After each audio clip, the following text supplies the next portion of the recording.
नमस्कार, मैं हूं नम्रता पाराशर और आप देख रहे हैं BVM न्यूज़। चलिए रुक करते हैं खबरों की। और खबरों में सबसे पहले बात करेंगे गुरु पूर्णिमा की। आषाढ़ गुरु पूर्णिमा के पावन अवसर पर PM नरेंद्र मोदी ने देशवासियों को बधाई दी है। पूरी दुनिया की भगवान बुद्ध में आस्था है। जहां ज्ञान है वहीं पूर्णिमा है। PM मोदी ने कहा कि ज्ञान संस्कार का प्रतीक है। PM मोदी ने ट्वीट किया, आप सभी को आषाढ़ पूर्णिमा की बहुत बहुत शुभकामनाएं। राष्ट्रपति कोविंद ने आषाढ़ पूर्णिमा के अवसर पर सभी गुरुजनों को बधाई दी। राष्ट्रपति कोविंद ने कहा कि बुद्ध ने जीवन के सभी पहलुओं में नैतिकता और संयम के साथ रहने का संदेश दिया। उनके इस संदेश में सार्वभौमिक करुणा और अहिंसा झलकती है। इस दौरान राष्ट्रपति रामनाथ कोविंद ने राष्ट्रपति भवन में पौधा लगाया और इस मौके पर केंद्रीय मंत्री भी मौजूद रहे और मीनाक्षी लेखी भी मौजूद रही। वहीं केंद्रीय गृह मंत्री अमित शाह ने गुरु पूर्णिमा पर सभी गुरुजनों को नमन किया। गृह मंत्री शाह ने ट्वीट के जरिए गुरुजनों के प्रति आभार व्यक्त किया। शाह ने ट्वीट किया, गुरु एक शिक्षक ही नहीं बल्कि अपने ज्ञान से शिष्य के सभी दोषों को दूर कर हर संकट से बाहर निकालने वाला मार्गदर्शक भी होता है। बहुत बहुत शुभकामनाएं। आज हम गुरु पूर्णिमा भी मनाते हैं और आज के ही दिन भगवान बुद्ध ने बुद्धत्व की प्राप्ति के बाद अपना पहला ज्ञान संसार को दिया था। साथियों, सारनाथ में भगवान बुद्ध ने पूरे जीवन का, पूरे ज्ञान का सूत्र हमें बताया था। उन्होंने दुख के बारे में बताया, दुख के कारण के बारे में बताया, ये आश्वासन दिया कि दुखों से जीता जा सकता है और इस जीत का रास्ता भी बताया। भगवान बुद्ध ने हमें जीवन के लिए अष्टांग सूत्र 8 मंत्र दिए। समाधिठि, सम्मा संकल्पो, सम्मा वाचा, सम्मा कम्मंतो, सम्मा आजीवो, सम्मा वायामो, सम्मा सति। और पहले खबरों में बात करेंगे अब टोक्यो ओलंपिक की। टोक्यो ओलंपिक से भारत के लिए कई अच्छी खबरें सामने आ रही हैं। 49 किलोग्राम कैटेगरी में वेट लिफ्टिंग प्रतियोगिता में मीराबाई चानू ने सिल्वर मेडल जीत लिया है। वो भारत की तरफ से टोक्यो ओलंपिक में पदक जीतने वाली भारत की पहली खिलाड़ी बन गई हैं। ओलंपिक में पदक जीतने पर उनकी इस उपलब्धि पर देश में जश्न का माहौल है। प्रधानमंत्री नरेंद्र मोदी ने भी मीराबाई चानू को ओलंपिक में रजत पदक जीतने पर बधाई दी है। अपने बधाई संदेश में PM मोदी ने कहा, इससे अच्छी शुरुआत नहीं हो सकती। भारत उनके शानदार प्रदर्शन से उत्साहित है। उनकी सफलता हर भारतीय को प्रेरित करती है। चानू से इस पदक में मेडल की उम्मीद थी, जिस पर वो खरी उतरी। उन्होंने 49 कैटेगरी में 87 किलो जबकि क्लीन एंड जर्क में 115 किलोग्राम भार उठाया। इस तरह उन्होंने कुल मिलाकर 202 किलोग्राम का भार उठाया है।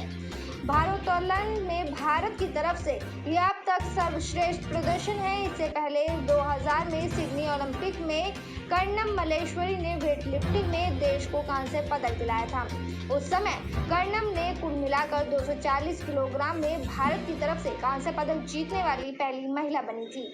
चलिए बढ़ेंगे अगली खबर की ओर। भारत में अभी तक सिर्फ 18 से अधिक आयु के लोगों को कोरोना की वैक्सीन लग रही थी। अभी तक बच्चों को वैक्सीन लगने के बारे में कोई ठोस फैसला नहीं लिया गया था। हालांकि बच्चों को वैक्सीन लगाने को लेकर एक बड़ी खबर सामने आई है। अखिल भारतीय आयुर्विज्ञान संस्थान यानी कि एम्स के निदेशक डॉक्टर रणदीप गुलेरिया ने बताया है कि देश में बच्चों के लिए बनाए जा रहे भारत बायोटेक कंपनी के कोरोना टीके कोवैक्सीन का परीक्षण जारी है। एम्स निदेशक के अनुसार बच्चों के लिए बन रही इस वैक्सीन के परीक्षण का परिणाम सितंबर तक आने की उम्मीद है। डॉक्टर गुलेरिया ने कहा, बच्चों के लिए भारत बायोटेक के कोवैक्सीन परीक्षण वर्तमान में चल रहा है और परिणाम सितंबर तक जारी होने की उम्मीद है। डॉक्टर बुलेरिया ने कहा कि पूरी निगरानी के साथ जिन इलाकों में संक्रमण दर कम है वहां स्कूल खोले जा सकते हैं। महामारी के इस दौर में कंप्यूटर और मोबाइल की उपलब्धता नहीं होने पर बहुत से बच्चों को स्कूल छोड़ना पड़ा है। बढ़ते अगली खबर की और बात करेंगे राज कुंद्रा की बढ़ती मुसीबतों के बारे में। पॉर्न फिल्म रैकेट मामले में अब ईडी की भी एंट्री हो सकती है। मुंबई पुलिस क्राइम ब्रांच द्वारा गिरफ्तार राज कुंद्रा से जुड़े सबूत सामने आने के बाद अब ईडी को एंट्री होने वाली है। ईडी सूत्रों के मुताबिक जांच एजेंसी मुंबई पुलिस से इस केस की एफआईआर मांगेगी और जल्द ही केस भी दर्ज करेगी। ईडी सूत्र बताते हैं कि राज कुंद्रा को FEMA के तहत नोटिस समन दिया जा सकता है। केस में कंपनी के डायरेक्टर से भी पूछताछ संभव है। अगर शिल्पा शेट्टी की भूमिका नजर आई तो उनसे भी पूछताछ होगी। शिल्पा शेट्टी के पति राज कुंद्रा पर पॉर्न रैकेट चलाने का आरोप है और भारत और यूके के बीच पैसों के लेन देन की भी बात सामने आई है। राज कुंद्रा और उनकी IT प्रमुख रायन 27 जुलाई तक पुलिस हिरासत में रहेंगे। मुंबई पुलिस ने अब तक राज कुंद्रा सहित 10 लोगों को पॉर्न फिल्म के निर्माण में कथित संलिप्त और मोबाइल ऐप के माध्यम से प्रसारित करने के आरोप में गिरफ्तार किया है। इस साल फरवरी में मुंबई पुलिस की अपराध शाखा में मामला दर्ज किया गया था। चलिए रुक करेंगे अगली खबर की और। कर्नाटक सरकार ने कोविड-19 प्रतिबंधों में ढील दी है, जिसके तहत अब रविवार से पूजा स्थल खोले जा सकेंगे। राज्य सरकार के एक आदेश के अनुसार इन प्रतिष्ठानों को कोरोना दिशा निर्देश का सख्ती से पालन करना होगा। बता दें कि अभी सरकार की तरफ से जठरे मंदिर उत्सव जुलूस मंडली की अनुमति नहीं दी गई है। आदेश में राजस्व विभाग के सचिव मंजुनाथ प्रसाद ने हस्ताक्षर किए हैं। आपको बता दें कि आदेश पर सरकार के राजस्व विभाग के सचिव मंजुनाथ प्रसाद ने हस्ताक्षर किए हैं, जिसमें कहा गया है कि पूजा स्थलों, मंदिर, मस्जिद, चर्च, गुरुद्वारों और अन्य धार्मिक स्थलों को खोलने की अनुमति है और इन प्रतिष्ठानों को 25 जुलाई से कोरोना से बचने के सभी जरूरी दिशा निर्देश का सख्ती से पालन करना होगा। हालांकि जठरे मंदिर उत्सव जुलूस मंडली की अनुमति नहीं है। चलिए खबरों में बात करेंगे अब हरियाणा के फरीदाबाद की। फरीदाबाद में बदमाशों के हौसले आए दिन बुलंद होते जा रहे हैं। गन पॉइंट पर बदमाश लूटपाट की वारदात को अंजाम देने की कोशिश में लगे रहते हैं। कुछ ऐसा ही वाकया बल्लभगढ़ के मेन मार्केट में देर रात को सामने आया, जहां एक हलवाई की दुकान पर 3 बदमाश बंदूक की नोक पर कैश लूटने का प्रयास करते दिखाई दे रहे हैं। नजारा फरीदाबाद के बल्लभगढ़ मेन बाजार स्थित एक हलवाई की दुकान पर लगे CCTV कैमरे में कैद हो गया, जिसमें 2 बदमाश लूट की वारदात को अंजाम देने के लिए पहुंचे लेकिन दुकानदार की बहादुरी के चलते ये लुटेरे लूट की वारदात को अंजाम देने में विफल हो गए और दुकान में फायरिंग करके वहां से फरार हो गए। जा चुके थे, मैं अकेला बैठा था, मेरा गेट खुला हुआ था। वो 2 आए हैं, उन्होंने मेरे से राम राम हुई है, सब काम हुआ है, उन्होंने हालचाल पूछा, मैंने सब हुआ है। वो आए, उन्होंने यहाँ खड़े हुए जैसा आप ये खड़े, उन्होंने आके सीधे कट्टा निकाला है कि जितना पैसा उतना दे दो। मेरे पास कुछ नहीं है। अच्छा। क्योंकि जितना भी है तुम दो, मैं कुछ नहीं दे रहा। उन्होंने कहा तेरे को गोली मार देंगे। मैंने आप पे गोली नहीं चल रही मेरे पे, तेरे को जान से मैं तुम पे जान से नहीं मारा जा रहा मैं। उन्होंने इतनी देर में उन्होंने हाथापाई तुम्हें में होती रही है। उधर मेरी दादी रहती है, उन्होंने आवाज़ दी है उधर से, वो इतनी देर में डर गए हैं। उन्होंने भागते हुए उधर की तरफ फायर करा है, जो कारतूस उधर सुबह रात को क्राइम ब्रांच वाले आके ले गए हैं। बस ये हुआ था और वो मोटरसाइकिल पर आराम से बैठ के गए, जैसे उनको कोई डर नहीं है। या किसी पे शक है या नहीं, किसी का पे कोई शक नहीं है। वो फर्स्ट टाइम देखे हुए हैं, दोनों ने मास्क लगा रखे हैं। 3 आदमी थे, जो फर्स्ट बैठा हुआ जो मोटरसाइकिल स्टार्ट करी है उसने मास्क नहीं लगा रखा है।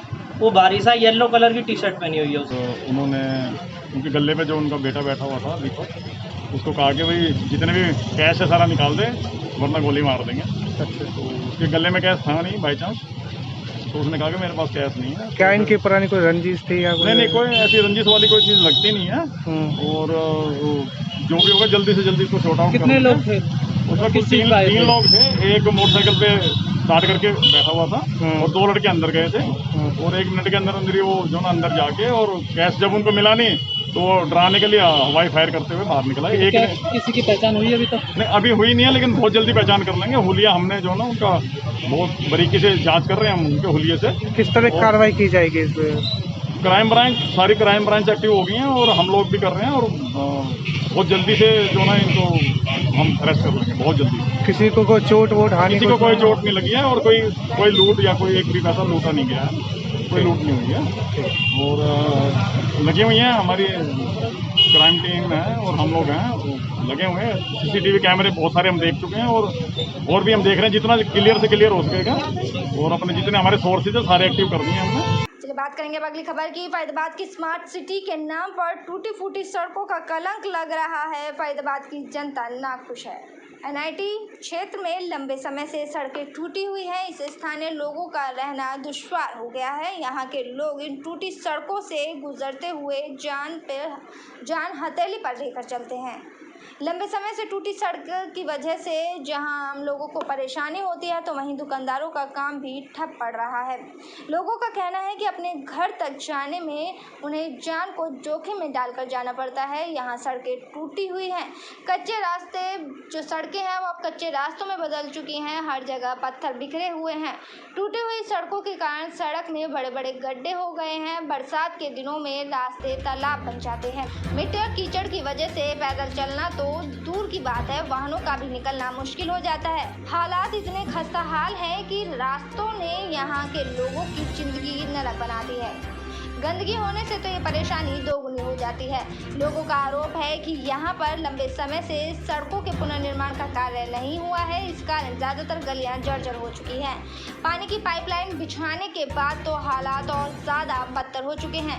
बुजुर्गों को चलते हुए डर लगता है कि कहीं चोट ना लग जाए। दोपहिया वाहन चालक सड़क पर असंतुलन बिगड़ने के चलते अक्सर चोटिल हो जाते हैं। सड़कें टूटी होने की वजह से बच्चे गलियों में खेल नहीं पाते।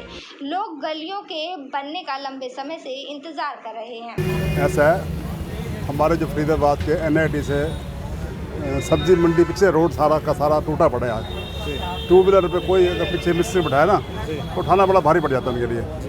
मतलब रोड सारे खराब पड़े। कोई फरीदाबाद का वली वारस नहीं है। हमारे चाहे एमएलए हैं या एमपी साहब है कोई भी हैं, किसी को ध्यान इस तरह बिल्कुल नहीं है कि रोड पे कोई आ रहा है कोई जा रहा है या एक्सीडेंट हो रहे हैं। अब खड्डे आगे बीच में पानी भरा पड़ा है। खड्डों के ऊपर बारिशों का मौसम है, कोई सीवर खुले पड़े हैं, सारे सीवर बंद पड़े हैं।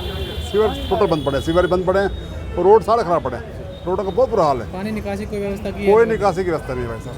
बिल्कुल व्यवस्था नहीं। 4 व्हीलर लेके चल रहे हो तो आपको प्रॉब्लम आ रही है। इवन अगर आप पैदल भी चल रहे हो तो प्रॉब्लम आ रही है। रोड्स पे मोस्टली टाइम अगर आप एम्बुलेंस के साथ जाते हैं तब कोई अगर मरीज जा रहा है तो उसको दिक्कत है। पानी भर जाता है तो दिक्कत है। गड्ढे हैं तो दिक्कत है। और कितनी दिक्कतें गिनाएं आपको।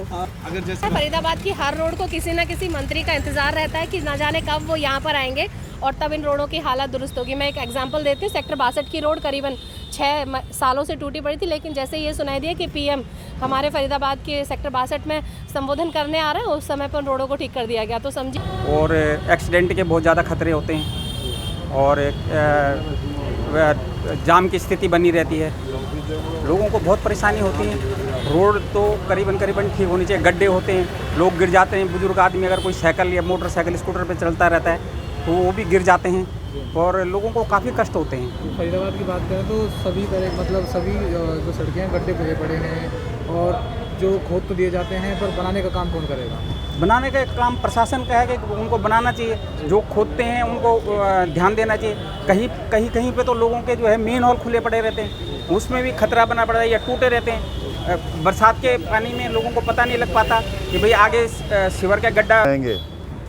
टू व्हीलर तो चलाना बहुत मुश्किल है। डेली एक्सीडेंट हो रहे हैं। सरकार को डेली बोला जा रहा है, नगर निगम को बोला जा रहा है, कोई जो है सुविधा नहीं है।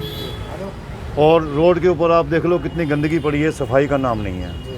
हम इस टाइम व्यापार मंडल के अंदर खड़े हैं और व्यापार मंडल के चारों तरफ निगाह मार के आप देख सकते हैं कि कितनी गंदगी के ढेर लगे पड़े हैं। डेली नगर निगम में हम शिकायत कर रहे हैं लेकिन कोई सुनवाई नहीं है। चलिए रुक करेंगे अगली खबर की ओर। एमडी यूनिवर्सिटी अक्सर अपने तुगलकी फरमानों को लेकर विवादों में रहती है और अब एक बार फिर यूनिवर्सिटी ने के तुगलकी फरमान से सैकड़ों छात्र छात्राओं के भविष्य पर तलवार लटक गई है। दरअसल यूनिवर्सिटी एक साल की इतनी फीस नहीं है जितना छात्रों से जुर्माना वसूल कर रही है। ऐसे में पीड़ित छात्रों ने एनएसयूआई के छात्र नेता कृष्ण अत्री के नेतृत्व में नेहरू कॉलेज के प्रिंसिपल को ज्ञापन सौंपा है और यूनिवर्सिटी से इस तुगलकी फरमान को वापस लेने की भी मांग की है। स्कूल के प्रिंसिपल ने भी यूनिवर्सिटी से छात्र हित में इसको वापस लेने की अपील की है, लेकिन सीधे तौर पर उन्होंने कहा है कि कॉलेज यूनिवर्सिटी के नियमों का पालन करता है, इसलिए यूनिवर्सिटी द्वारा राहत देने पर ही वे छात्रों की कोई मदद कर पाएंगे। वहीं विद्यार्थियों ने सीधे तौर पर चेतावनी दी है कि यदि ये वैध जुर्माना वापस नहीं लिया गया तो वे यूनिवर्सिटी के खिलाफ सड़क पर उतरकर प्रदर्शन करेंगे। इस मौके पर छात्र अत्री ने बताया कि पंडित जवाहरलाल नेहरू कॉलेज के 206 छात्रों से एमडी यूनिवर्सिटी 8,000 रुपये वसूल रही है, इसलिए छात्रों ने अपने रुके हुए रिजल्ट को लेकर और अवैध जुर्माने माफ करवाने के लिए पंडित जवाहरलाल नेहरू कॉलेज के प्रिंसिपल को ज्ञापन सौंपा है। मंगवाए गए थे, वो जैसे तैसे हमने अपने आप से कलेक्ट करके घर वालों से लेके, घर वाले उस टाइम भी राजी नहीं थे वो पैसे भरने के लिए, क्योंकि हमें घर वालों को भी जवाब देना पड़ रहा है कि 4,000 रुपीज़ पूरे 1 साल की फ़ीस है हमारी, और वो हम लेट फीस के रूप में जमा कर रहे हैं। इस बार क्या गया, उन लोगों ने रिजल्ट देके फिर हमारे फिर रोल नंबर रोक दिए हैं, फिर हमसे 5,000 रुपये मंगाए जा रहे हैं। पहली बात तो 5,000 रुपये मंगाए किस चीज़ के जा रहे हैं, हमें तो यही समझ में नहीं आ रहा है, और ये चीज़ हम घर वालों को कैसे एक्सप्लेन करेंगे, और हमारे घर वाले देने के लिए बिल्कुल राज़ी नहीं है इस चीज़। गरिमा, किस तरह से आप अपनी पढ़ाई का खर्च जो है उठाते हो?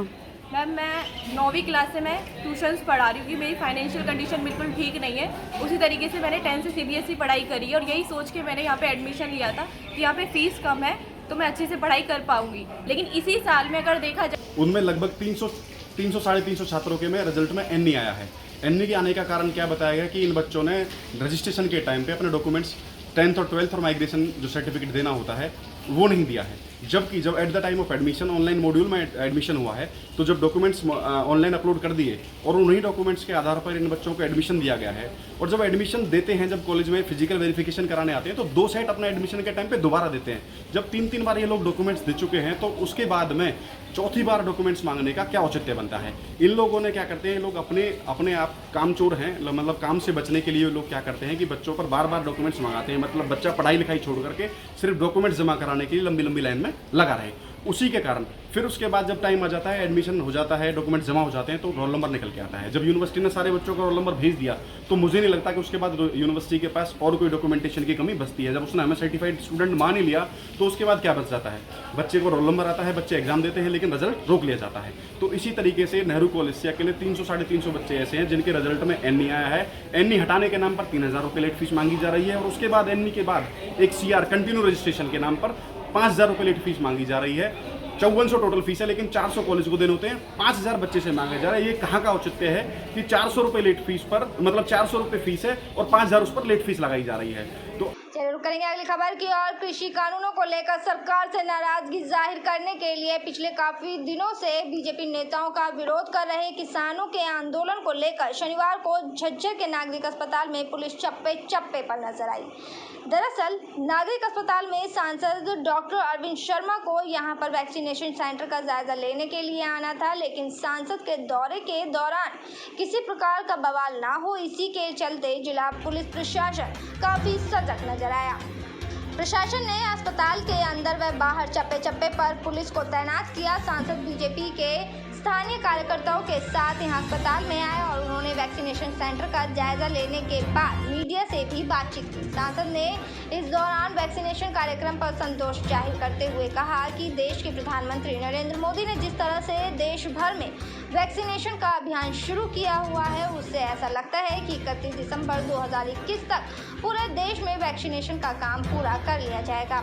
ऑक्सीजन प्लांट को लेकर पूछे गए सवाल पर जवाब देते हुए सांसद ने कहा कि जिले में बाड़सा में एम्स व रोहतक PGI के अंदर ऑक्सीजन प्लांट शुरू किया जा चुका है और उम्मीद यही है कि झज्जर व बहादुरगढ़ के अंदर भी जल्द ही ऑक्सीजन प्लांट बनकर तैयार हो जाएंगे।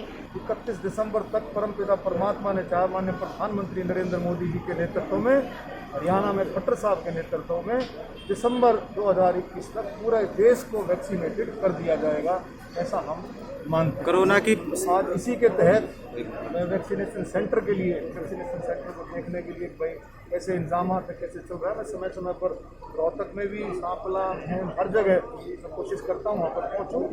और मुझे पूरी उम्मीद है कि पूरा डॉक्टर दहिया के नेतृत्व में, सीएम साहब के नेतृत्व में पूरी team, doctor madam Sachdeva, doctor Dahiya, सब के नेतृत्व में भी अच्छे तरीके से वैक्सीनेशन का काम चल रहा है। कोरोना की संभावित तीसरी लहर को लेकर स्वास्थ्य विभाग, जिला प्रशासन और आप द्वारा भी स्वास्थ्य व्यवस्थाओं का जायजा लिया जा रहा है। एक प्लांट चालू होना था झज्जर के नागरिक अस्पताल में, आपने कहा था कि 10 से 15 दिन में चालू हो जाएगा, लेकिन अब तक चालू नहीं हुआ ऑक्सीजन प्लांट। झज्जर में, एक भादरगढ़ में, और आपको पता होगा, आपको खुशी होगी, बाढ़सा एम्स में वो चालू हो चुका है।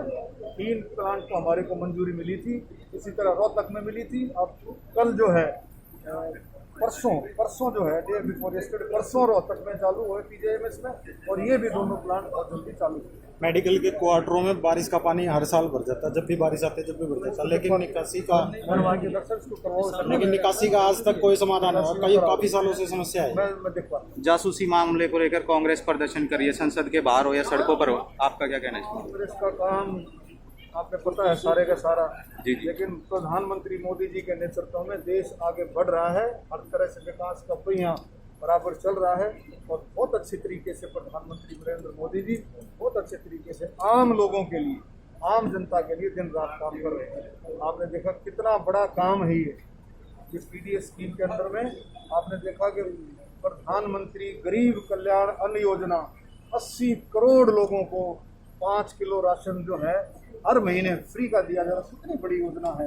इस तरह से प्रधानमंत्री गरीब मजदूर, ठेकेदार मजदूर, दलित, किसान सबकी सोच रखते हुए देश को आगे ले जा रहे हैं। रुक करेंगे अगली खबर की और। शहर के शहीद दलवीर सिंह राजकीय स्कूल में पानी भरना कोई नई बात नहीं है। हर साल बच्चों को जलभराव के कारण काफ़ी समस्या से गुजरना पड़ता है, जिसका असर उनके खेल के प्रति, उनकी खेलने की प्रतिभा व पढ़ाई पर भी पड़ता है। कोरोना के चलते 4 माह बाद जिले के निजी और सरकारी स्कूलों में 6ठी से 12वीं तक की कक्षा लगनी शुरू हो गई है। शहर के राजकीय स्कूल में जब बच्चे पहुंचे तो विद्यार्थियों को जलभराव की स्थिति का सामना करना पड़ा। स्कूलों में बुलाए जा रहे विद्यार्थियों को उस समय और भी काफ़ी कठिनाई का सामना करना पड़ा जब उन्होंने पूरे स्कूल में पानी ही पानी नजर आया। स्कूल में पानी भरने से विद्यार्थियों के लिए ना तो खेलने के लिए कोई मैदान नजर आया, ना ही शौचालय की कोई जगह दिखाई दी। स्कूल के अधिकारियों ने बताया कि बरसात में शहर का गंदा पानी स्कूल के अंदर आ जाता है, जिसके कारण समस्या बनी रहती है। कई बार उच्च अधिकारियों को समस्या से अवगत भी कराया जा चुका है। एक बार तो मोटर पाइप से पानी निकाल दिया गया था, लेकिन कोई स्थायी समाधान नहीं होने के कारण बच्चों को काफ़ी कठिनाइयों का सामना करना पड़ता है। जलभराव की समस्या ना हो, इसके लिए प्रशासन की ओर से जल्द ही समाधान करने की बात कही गई है। इकट्ठा हो जाता है, जिसके कारण बरसात में ये इकट्ठा होने की वजह से क्लासेस नहीं लग पाती। बहुत ज़्यादा इसमें समस्या है। हमने एक्शन पब्लिक हेल्थ को लेटर डाल दिया है। वो पिछली बार की तरह भी इस बार भी शायद वो जल्दी ही इसको निकाल देंगे। यहाँ पर परमानेंट मोटर चलती है, पंप लगा देते हैं और पानी की निकासी कर देते हैं ये। लेकिन इस बार ये 2-3 दिन से ही पानी का भराव हुआ है। हमने लेटर जारी कर दिया है। पब्लिक हेल्थ के एक्शन से मैं अभी टेलीफोनिक पर बात करूंगा, उससे पूछूंगा जल्दी इसका समाधान करें। बिल्कुल स्थायी समाधान नहीं है अभी तक। ये मैंने माननीय उपायुक्त महोदय जी के सामने भी ये मैं बात रखूंगा। पिछले हमारे इससे पहले राजेश जोगपाल जी से माननीय उपायुक्त थे, उनके सामने भी मैंने ये प्रॉब्लम समस्या रखी थी, लेकिन इसका स्थायी समाधान अभी तक नहीं हुआ है। उपायुक्त श्री अमरजीत जी के सामने भी मैं ये समस्या रखूँगा। इसमें कोई दो राय नहीं है। बीमारी तो पानी जब इकट्ठा रहेगा तो डेंगू का प्रकोप चलने वाला है। अभी मच्छर बढ़ जाएंगे। हमारे पीछे 6 कमरे हैं, उसमें चवा जाता है, पानी का भराव हो जाता है। दिक्कत बहुत सारी हैं, इसमें कोई दो राय नहीं है। अभी इसका स्थायी समाधान अभी तक नज़र नहीं आ रहा है। ये लेटर होता है जिसमें हमने माननीय उपायुक्त महोदय जी के पास दे दिया है, उपमंडल जी को, जो उपमंडल अधिकारी हैं, एसडीएम साहब को भेज दिया है। मेरे साथ खबरों में फिलहाल इतना ही। आप बने रहिए BVM न्यूज़ के साथ। फिलहाल मुझे दीजिए इजाज़त। नमस्कार।